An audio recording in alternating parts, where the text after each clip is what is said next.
众朋友，大家好，我是许曼珍，欢迎收看南方特搜报。莫拉多元艺术空间日前邀请6位艺术家参展，结合实体创作和数位艺术，打开创作和生活的全新样貌。展览期间也开办工作坊，让民众近距离了解艺术家的创作。穆拉多元艺术空间开幕以来，借着多元创作都让民众大开眼界。这回11月5号起的展览以先知乍现为主题，邀请6位艺术家用不同媒材创作，提供观众欣赏作品时丰富的想象空间。其中日本籍的水谷和夏爱华这对夫妻，就将他们生命的经历做成立体雕塑。水谷就是利用脚材层层堆叠，刻出一座一座尽是日本山形的起伏。夏爱华则是运用脱活干漆这种流传千年的古早技法，让作品呈现出生命力。在做活脱干漆来说，它是一个内宇宙的一个意象，就是说好像人的潜意识的那种感觉。然后所以里面的那个空的部分是就整件作品里面很重要的地方。然后它里面的那个空的部分，我们要特别把它做得更漂亮。虽然一般人都看不到，但是就是这个部分是一个就是潜意识的部分。所以我觉得在我的作品里面，最重要是它的外面跟里面都是很好看的地方。会中有建筑背景的艺术家许唐伟，则在现场实地创作，用大量手绘画出无限延伸图案。除了实体创作，该展览也同步整合新世代的数位艺术。艺术家毛毛的动画就透过无厘头的角色和浪漫剧情来呈现价值观扭曲。当然，每一个艺术家的创作都传达他们心中的内心世界，要带领观众带着好奇来探索。他们已经创造了自己的艺术世界，不管是透过绘画、雕塑、影像、录像、动画等等。那希望观众自己来看展览的时候，可以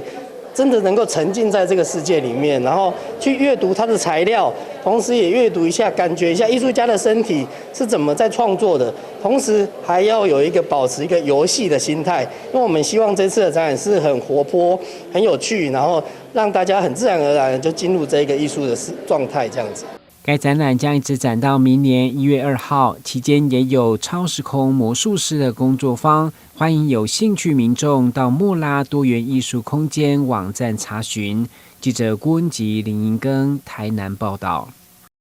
左营福山公园有片沙地，深受小朋友喜爱。不过，沙地里的异物也常伤到小朋友。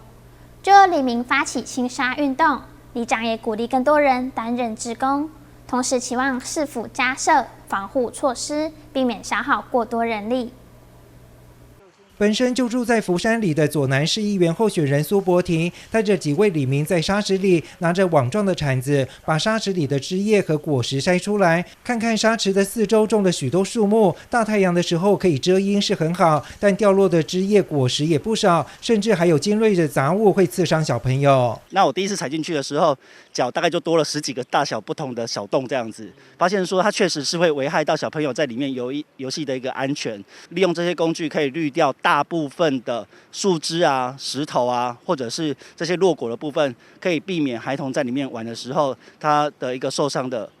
这个程度这样子。看到里民自发性的协助公园沙池的清洁，福山里里长很感谢，也会请社区志工加入，并且鼓励更多里民来当一日志工。当有人发起的时候，我们都是非常乐意来做这些事哈。我们也连续来了快1个月。那我们比较希望就是我们的社区的这些志工们啊、妈妈们、婆婆们能够居住在这边，能够愿意下来当一日志工，来共同维护我们的社区。除了沙池的表面有杂物之外，更可怕的是藏在沙子里的细菌。有里民负责拿着大铲子在翻沙，让底层的沙子能够晒到太阳杀菌，也让沙子变得松软。里长则认为，市府养工处也应该负起沙池的维护，增加防护设施或机具，避免耗费过多人力。如果说我们不长期这样翻动的话，我们怎么去爬也爬不到底下湿的沙子。那这样它会有藏一些病菌也好啊，或者说让沙子这个材质会变不好。大概也每天清也不可能清得完的，因为那是落叶嘛如果能够弄一些棚架，然后又通风，然后又可以防晒，对游戏的小朋友也是一个非常好的需求。这样子，国外它有一些特殊的一个机器，是可以直接把沙子吸进去以后，然后把这个叶子啊，或者是其他的杂物，把它滤下来，可以留下干净的沙子。公园里的沙池受到小朋友的欢迎，但里面却暗藏许多危险。李明自发性的用人力协助沙池的清洁，但也希望有更有效率的清洁方式，让小朋友能够安全的在沙池里玩乐。记者黄冠维、赖昌邦高雄报道。台南市延平国中以非资优班跨校合作建新国中，日前以义不容辞台南市国中生接种新冠疫苗探讨为主题，获得台南市资优教育独立研究主题第1名。从研究内容、问卷设计都非常的专业。仅仅是国中生，但是在台上拿起麦克风非常的稳健。这3位学生分别是延平国中的学生蔡艺柔、张成禄，以及建新国中的学生许玉亨。他们在前阵子的台南市资优教育独立研究比赛当中，以国中生接种疫苗为主题，拿到第1名。因为当时我们主要是在研究，主要是想要探讨登革热的相关议题。然后那时候又正值就是疫情很严重，然后政府也在呼吁大家要来打疫苗，但是因为我的父母就是对让我去接种疫苗，他们就是很犹豫要不要让我去接种。那后来就是我把这个事情告诉各位队员之后，大家就觉得这件事情很有趣，然后我们就想说可以来讨论、来探讨这件事情，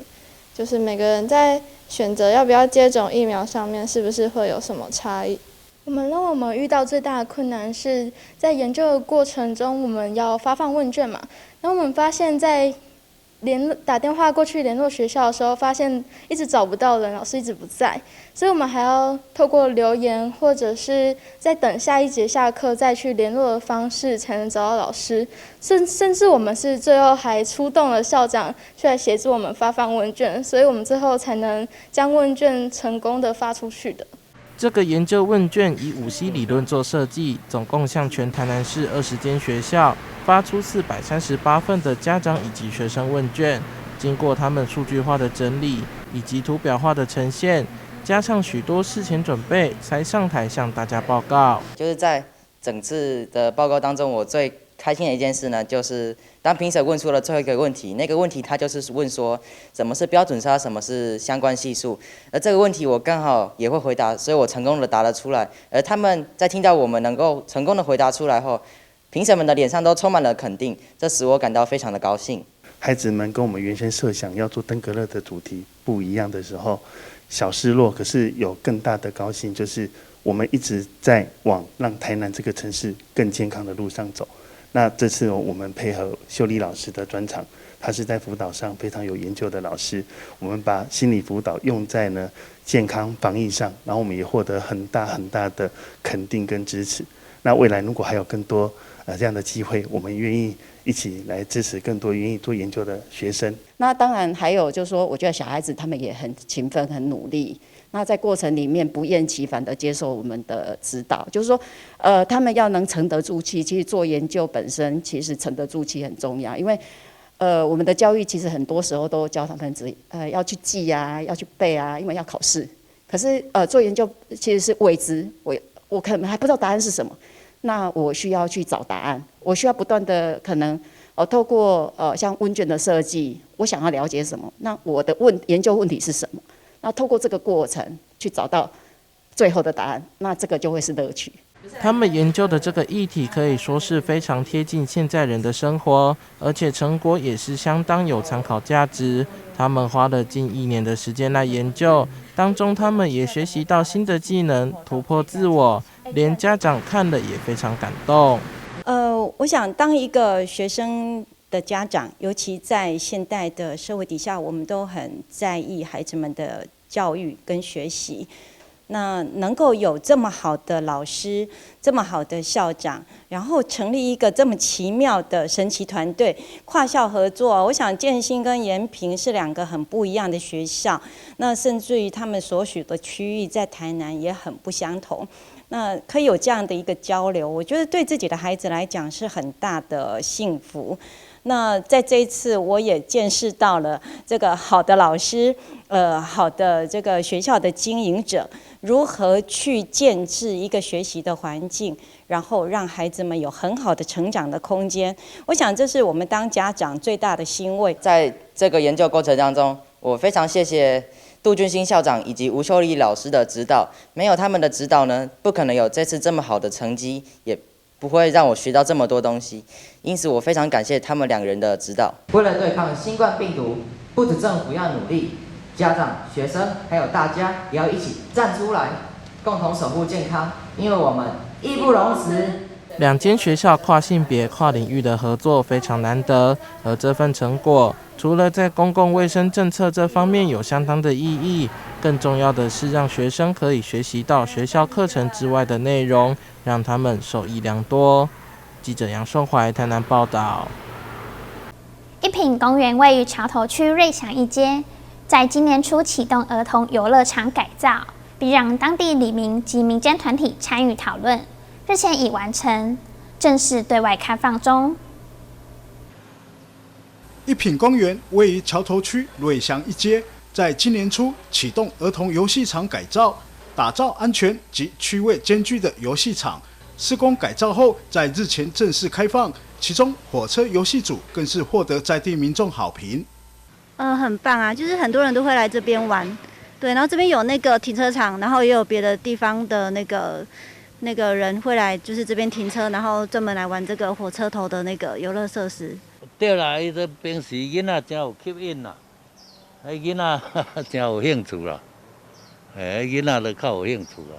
一品公园分为小朋友的火车游戏组、成人体健设施区、人工草皮野餐区与荡秋千区。火车游戏组可让小朋友从攀爬网爬上攀爬墙后进入钻笼里，再从火车隧道溜滑梯滑下，玩起来趣味十足。就是因为这边就是它才刚盖好，所以很多人都会来。然后因为我就是住在这附近，所以就是每次就是下午的时候或者早上的时候都会带我就是小孩来这边玩。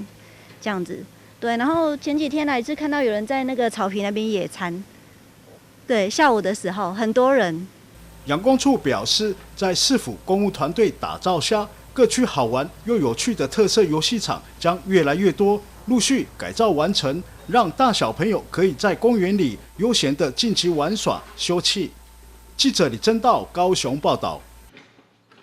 近年来，台南除了新建多座特色公园外，为让游乐场也能符合新的安全管理规范，市府教育局持续争取经费做改善。其中，东光国小所设计的猫头鹰游乐场，因为造型非常可爱，加上游戏多元，成为小孩的最爱空间。过去校园内都是较古板的罐头式游具，不过现在在东光国小所呈现却是有猫头鹰动物造型的游戏场，包括溜滑梯、攀岩和攀爬网等等，让学童一下课就奔来游乐，舍不得离开。下课都可以来这里玩，跟其他游具不太一样，对不对？对。你觉得这边最吸引你的地方是什么？图书馆和在这边的游乐场，还有那边的游乐场都很好玩。东光国小校长林义顺表示，考量校内树木多样，宛如城市当中的小森林，加上游乐场就位在图书馆前的广场，所以以象征智慧博学的猫头鹰来设计，成为全台南独一无二。除了让校内学生玩得不亦乐乎，也开放和社区共享。那因为我们的游戏场的基地刚好就坐落在我们的图书室的前面，那我们图书室的一个 logo 就是猫头鹰。那图书室是一个小朋友这个学习知识充实学问的地方，那我们就以这一个博学多闻的猫头鹰呢，当作我们这一次游戏场的一个创意的主题。那我们现在也希望说能够有别于这个传统式的游具，所以我们学校呢就以这个猫头鹰作为发响。因应卫生福利部所修正游戏场新的安全管理规范，台南市教育局为各校陆续争取经费，以东光国小为例，就补助190万设立，今年4月完工以后，成为学童最爱的园地。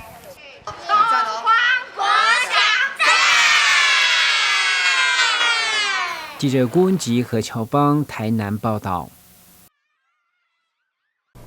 卫生福利部中央健保署推动虚拟健保卡，南区业务组与奇美医院医疗体系合作，于去年11月首办虚拟健保卡儿科示范门诊，一直到今年6月开始部署免扫描器就能受理健保卡 API 程式，到目前已开放全科门诊都能使用，创下云嘉南率先开放全科使用的纪录。在中央健保署南区业务组的见证下，奇美医疗体系包括奇美医学中心、柳营奇美医院与嘉里奇美医院，在首席医疗副院长田宇峰的带领，正式宣布开放全科门诊都能使用虚拟健保卡。奇美医院在目前已经全院开通，各个科部呢都可以来使用虚拟健保卡，包括中医、西医、牙医都可以来使用。那虚拟健保的好处呢，就是说我们以后不用再为了找这个实体的健保卡而影响到这个就医的过程。那它的功能呢，就跟我们的实体健保一样，可以完全无障碍的完成这个看诊这个拿药整个就医的过程都可以完成哈。那另外就是说，我们可以透过健保卡的一个授权方式呢，你也可以帮自己的家人或者朋友呢透过虚拟健保卡来替他们到医院来拿药或者开慢签，那实际上是一个非常方便的一个设计哈。那也蛮符合我们现在医疗走向这个科技化这个行动化以及数位化这样一个模式哈。那特别是在后疫情时代呢这种零接触的就医模式，更是符合我们目前后疫情时代一个就医的方法。健保署南区业务组组长林纯美表示，过去使用虚拟健保卡的医院端还需要装设扫描器，现在扩大医院使用虚拟健保卡 API 程式，不但全院全科门诊都能使用，而且民众也能一机绑多卡或多机绑一卡，相当方便。我们过去的实体卡一人只有一卡，那现在的虚拟健保卡可以绑在手机，手机上面可以多卡绑一机，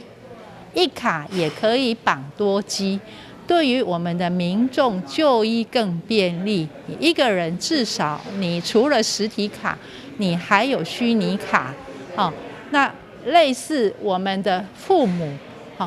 长辈们在就医，儿女会更方便。你可以把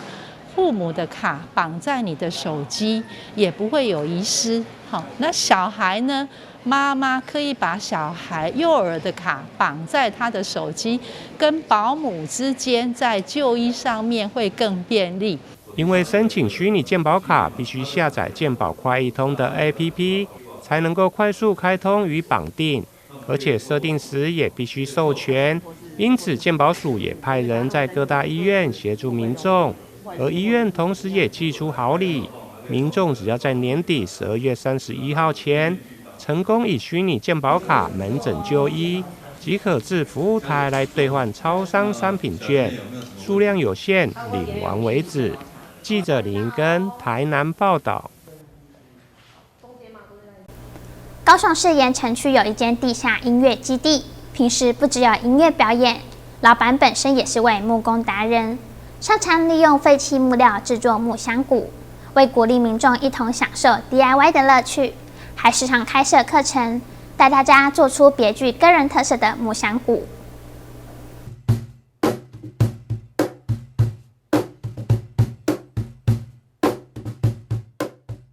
双手灵活的敲打，自己动手做的木箱鼓发出饱满的声音。位于高雄市盐埕区有一间在地下室的音乐基地，老板拥有多年手做木箱鼓的经验，善于利用废弃木料打造每一个独一无二的乐器。用废弃的像一些站板类啊，或者说一般不要用的一些板材，我们可以利用来做一些木箱鼓。那好处就是说，也可以废物利用，然后也可以把它当成一种不一样的乐器来玩。那有包括你看像这个有用站板来制作，那当然它当然也可以像说传统的一般坐在它上面这样使用。那我们也可以把它用侧面，那就一边就不需要那么高低一点也可以玩。然后最后就是变成平躺，那我们可以坐在地板上，大家围成一圈。仔细的刨平木片，在小小的工作室里发挥专业与创意，让废弃木料改头换面。为了让民众也可以享受动手做乐器的乐趣，老板不定时会开设课程，从无到有，带着参与人做出属于自己的木箱鼓。从木头的不一样的选材，然后我们会帮你把板材裁好，然后大家来做组合、粘合，然后再包括怎么去设计里面不同的响线的响度要怎么去做，然后也最后，课程之中也会去教导你怎么去在一些木工上怎么去细磨啦，去怎么打磨，然后成型，然后最后变成一颗你包括自己可以玩，也可以给别人同乐的木箱鼓。成品一字排开，每一颗都有自己的特色，连声音都不一样。在这个充满自由随性风格的场域，就连乐器也追求个人的独特味道。记者邱玉婷、关梦如高雄报道。左营区果丰社区长照站教导长辈做艾枝条，将打碎的艾草放进宣纸里，可以训练长辈的手指灵活度。再把卷好的艾枝条点燃，熏脚底的涌泉穴，促进血液循环，让长辈们都觉得全身舒畅。长照站里，长辈将打碎的艾草放进宣纸卷成的纸卷里，纸卷的洞口不大，长辈用手捏起的艾草不能太多，不然会放不进去。放进去的艾草还要用免洗块把艾草压紧。长辈的手指还算灵活，老师都说做得还不错。艾草弄这样的，给它塞起来，压紧才不会松掉，才可以点啊。长辈做艾灸条时，可以闻到艾草的特殊香气。老师再放点轻音乐，泡杯温茶给长辈喝。整个制作过程充满无感体验，也很疗愈。接下来，老师拿出奶粉罐，把点燃的艾灸条放进去，请长辈把脚放在罐子上面熏。一下子，长辈就觉得身体热了起来。温温的，温温的，味道嘞？有闻到这个艾草的香味？有闻到了。从前在家乡有那个盖那个炉子桶的，出得动。因为我们为了要环保，所以我们会收集了牛奶罐之后，让长辈踩在上面，那他就那一个就可以达到他气血循环，就是熏一阵子的时候，他那个状态他就会非常有感。对，那长辈就开始慢慢的会发现他的身体已经开始热了，那就开始会有流汗的状态。艾草是相当传统的药草，长辈多少都有听过或用过。老师也用长辈记忆中常接触到的植物进行教学，透过无感体验，让长辈印象更加深刻。果丰里里长也感谢老师带来这么丰富的课程，让长辈得到知识，对身体也有帮助。也不是说秘方啊，就是传来的这个老办法哦，其实是非常的实用有效，又不影响环境，没有副作用了。那对于我们这些长辈人来讲的话，有很大的这个疗愈啊，跟他们的动脑动手哦，这个身心并用，真的是也非常的有帮助了哈。你走出来，你就可以到我们据点来享受这些长辈的福利啊服务。那我们也很感谢我们的阿水里长，他就是在这个据点已经成立了10几年了，那也很用心照顾这一里的长辈。其实蛮多，因为我们教了蛮多社区，其实很多社区到最后，因为长辈越做越疗愈，所以他到最后就是说，那这样我们就变成我们的社区产业。所以到最后就是说，只要有其他的社区来观摩的话，它就会变成说他们的社区产业也可以变成一个贩卖的，因为它在外面其实还蛮有价值的。植物的运用很多元，有特殊香气，也可以食用或者用来熏的。透过认识这些长辈熟悉的植物，带动长辈的身体活动、养生和记忆，丰富课程内容。记者黄冠维、赖昌邦高雄报道。感谢您的收看，我是许曼珍，祝你有个愉快的周末，我们再会。